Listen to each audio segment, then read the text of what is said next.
Në natën e Krishtlindjeve, 2 personat maskuar kanë hyrë në ambientet e kompanisë, ndoshta e kemi në atë,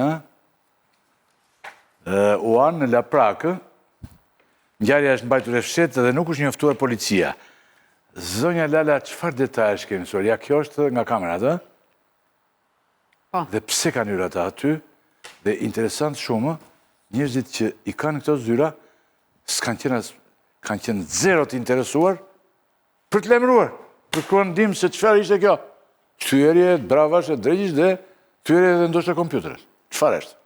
Atëherë, sikur se ju e thatë, në 2:30 të mëngjesit, pra datës 25 dhjetor 2024, mbrëmjen e Krishtlindjeve, 2 persona të armatosur, të maskuar, jo të armatosur, sikur se shihet edhe në fotot e marrë nga kamerat e sigurisë, kanë hyrë në ambientet e kompanisë UAN, në zonën e Laprakës, është një godinë atje, dhe sipas të dhënave kanë dëmtuar pajisja aty brëndave. Por këto janë të dhënat të cilat deri më tani nuk janë pranuar zyrtarisht nga ana as e policisë dhe as e prokurorisë, e cila ka nisur hetimin për 2 vepra penale, për veprën penale të moskallëzimit të krimit dhe veprën penale të veprimeve që pengojnë zbardhjen e së vërtetës. Policia pretendon se nuk ka patur dieni deri para 2 ditësh kur është sinjalizuar nga media.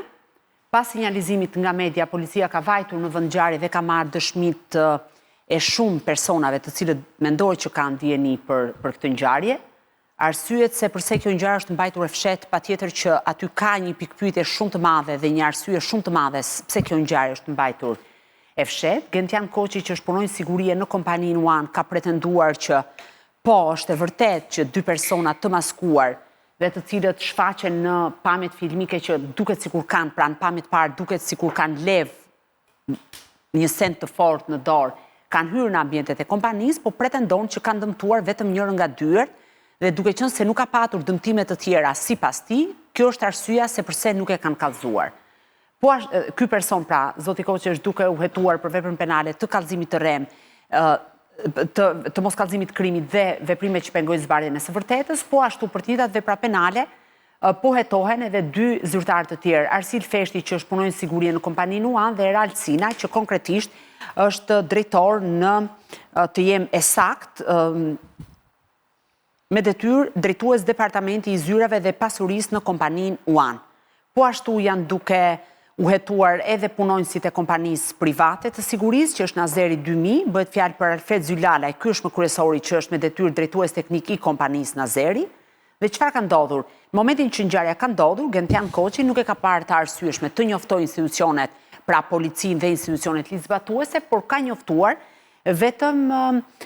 vetëm kompaninë private në lidhje me këtë ngjarje dhe është vendosur si nga kompania UAN, pra përfaqësuesit e kompanisë UAN, ashtu edhe nga kompania Nazeri 2000, që kjo ngjarje të mos kallëzohet pranë institucioneve. Tani që dyshimet e policisë dhe prokurorisë janë të forta, që pas kësaj ngjarje fshihet diçka shumë e madhe, këto janë të forta. Pse janë të forta? Se çfarë do të rezultojë dhe çfarë do dal nga hetimi, kjo mbetet për tu parë, por në ato ambiente janë serverat e kompanisë dhe po ashtu kompjuterat që mbajnë të gjitha bilancet e kompanisë. Është ndryrë të serverat. Këtë nuk jam në gjendje ta them, dyshimet janë që aty mund të kenë ndodhur shumë gjëra, hetimi do ta përcaktojë këtë çështje.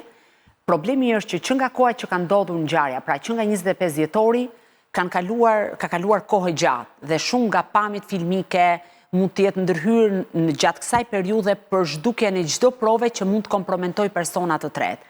Ajo çfarë ne dimë zyrtarisht është që kompania UAN është klientja kryesore. Kompania UAN është kliente shumë e rëndësishme e kompanisë vllajt të Erion Veliajt. Dhe sigurisht prokurorët e posaçëm janë duke e parë dhe këtë aspekt. Duhet të nënvizojmë një fakt që se kjo është në interes të publikut gjerë, në qoftë se ka dyshime, sekundë se ju ma konfirmuat mua, po dhe burimet tjera, duke qenë se kjo ngjarje e fshehur nga vetë kompania ka ndodhur në kulmin e hetimeve për Veliajn, po flasim për ditët kur ai u thirr në intensive në SPAK. Kur po ushtroheshin kontrolle, po ushtroheshin kontrolle dhe ndryrja është bashkëshortes dhe të vllajt, megjithatë institucionet nuk kanë patur. Se mund të jetë tentuar prishja e provave. apo hetohet, a ka një provë për këtë, se kjo është interesante, se ndryshe ajo është një ngjarje. Prokuroria e Tiranës ka qelur një hetim për 2 vepra penale si kurse theksova, që ka të bëjë me veprimet që pengojnë zbardhjen e së vërtetës dhe për akuzën e moskallëzimit të krimit. Pra që kanë patur dieni që aty ka ndodhur një ngjarje, sepse normalisht kur 2 persona të maskuar hynë në një ambient, qoftë edhe në një ambient që mund të mos ketë asgjë, patjetër që duhet denoncuar. Prokuroria ka dyshime, çështja është që për momentin është në Prokurorinë e Tiranës. Ajo çfarë ne nuk kemi marrë ende përgjigje zyrtare ka të bëjë a është futur SPAK-u në këtë çështje dhe apo heton SPAK në lidhje me këtë aspekt, pra për të parë nëse ngjarja ka lidhje me dosjen Veliaj apo është tërësisht e shkëputur. Në qoftë se rezulton që mund të ketë qoftë edhe dyshimin më të vogël, patjetër që SPAK më pas e tërheq dhe e bashkon me dosjen kryesore.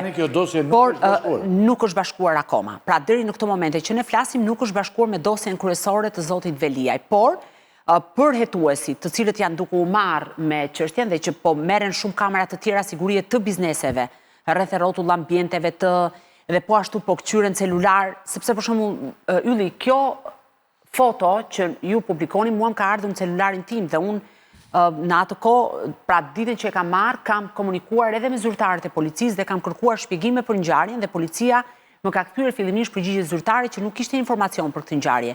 Më pas, pra rreth 24 orë më vonë, konfirmoi zyrtarisht që ngjarja kishte ndodhur. Kështu që se çfarë kanë tentuar të fshehin aty brenda, kjo është një çështje që i mbetet hetimit.